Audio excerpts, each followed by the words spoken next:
చిత్తూరు జిల్లా పలమనేరు నియోజకవర్గంలోని గంగవరం మండల ఎంపీడీఓ కార్యాలయ ఆవరణలో పీఎం కిసాన్ అన్నదాత సుఖీభవ 3వ విడత నిధుల పంపిణీ కార్యక్రమం నిర్వహించారు. ఈ కార్యక్రమంలో పలమనేరు శాసనసభ్యులు అమర్నాథ్ రెడ్డి పాల్గొన్నారు. ఈ సందర్భంగా రైతులకు 21,71,00,000 రూపాయల నమూనా చెక్కును అందజేశారు.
నేను మారేపల్లి గ్రామంలో ఒక చిన్నకారు రైతుని. మనకి ఈ రోజు మాట్లాడడంలో ముఖ్యమైన విషయం ఏమిటంటే మన సీఎం సార్ గారు సూపర్ 6 పథకాలను అమలు చేశారు.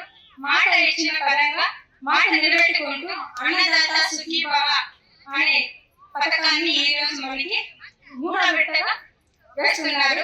ఫస్ట్ విడత జూన్ జూలై నెలలలో మనము రైతులు వేరుశనగ వేసుకునే సమయం కాబట్టి ఆ టైంలో మన రైతులందరి ఖాతాలలో జమ చేయడం జరుగుతున్నది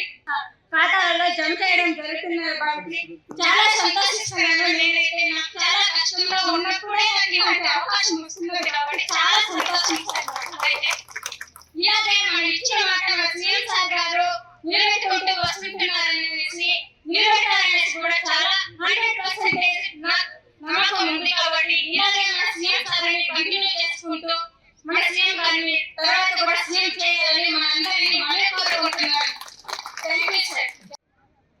రైతాంగానికి సంబంధించి పూర్తి స్థాయిలో ఈ ప్రాంతంలో అటు సాగునీటి కావచ్చు, అటు పండించేటువంటి పంట గిట్టుబాటు ధర కలిగించేదానికి కావచ్చు, అటు పండించేటువంటి పంటను సక్రమంగా సరైన టైంలో మార్కెట్ తీసుకెళ్ళేటువంటి రహదారులకు సంబంధించినటువంటి సౌకర్యాలు కావచ్చు, ఇవన్నీ కూడా రాబోయే 1-2 సంవత్సరాల్లో మన పలమనేరు నియోజకవర్గంలో పూర్తి స్థాయిలో 100% కంప్లీట్ చేసేదానికి ఈ ప్రభుత్వం పూర్తి స్థాయిలో కృతనిశ్చయంతో ఉందని చెప్పే సందర్భంగా కూడా మీ దృష్టికి తెస్తా ఉన్నా.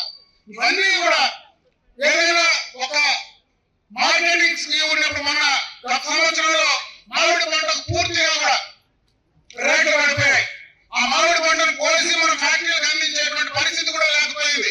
ఆ రోజు ప్రభుత్వం నుంచి మనకు ప్రతి కేజీకి కూడా దాదాపు 4 రూపాయలు ఈ రోజు ప్రభుత్వం నుంచి సబ్సిడీ ద్వారా అటు ప్రభుత్వం నుంచి మిగిలిన 4 రూపాయలు ఫ్యాక్టరీల నుంచి ఇచ్చేటువంటి కార్యక్రమాన్ని కూడా శ్రీకారం చుట్టడం జరిగింది. మొన్న ప్రభుత్వం ఇచ్చేటువంటి ఆ 4 రూపాయలు ఏదైతే ఇప్పుడు సబ్సిడీ ఉందో దాన్ని అంతా కూడా పూర్తి స్థాయిగా రైతుల ఖాతాల్లో కూడా జమ చేయడం జరిగింది. ఈ రోజు ఎక్కడైనా మార్కెటింగ్ లేకపోతే దాన్ని కూడా ప్రభుత్వం నుంచి కూడా చేయడానికి ఈ రోజు ప్రభుత్వం అన్ని రకాలుగా కూడా పనిచేస్తా ఉందని చెప్పి సందర్భంగా మీ అందరి దృష్టికి తీసుకొస్తా ఉన్నా. ఎన్ని ఇబ్బందులున్నా ఈ రోజు రాష్ట్ర ప్రభుత్వం పూర్తిగా ఇబ్బందుల్లోనే ఉంది. అంటే పూర్తి స్థాయిలో గత ప్రభుత్వం చేసినటువంటి తప్పిదనాల వల్ల ఈ రోజు రాష్ట్రానికి వచ్చేటువంటి ఆదాయాలు ఏదైతే పెట్టుబడిదారులు ఎవరైతే ఉన్నారో వాళ్ళందరూ కూడా భయపడి బెదిరించి బయటకు పంపిస్తే మళ్ళా వాళ్ళని ఈ రాష్ట్రానికి తీసుకురావడానికి అటు చంద్రబాబు నాయుడు గారు కానీ అదేవిధంగా లోకేష్ బాబు గారి పూర్తి స్థాయిలో పనిచేసి రాష్ట్రాన్ని గాడిలో పెట్టడానికి అన్నింటినీ పూర్తి చేస్తా ఉన్నాం. అంచెలంచెలుగా రాబోయే కాలంలో ఇంకా ఈ ప్రాంతాన్ని ఈ రాష్ట్రాన్ని ముందుకు తీసుకెళ్ళడానికి తప్పనిసరిగా కూడా చంద్రబాబు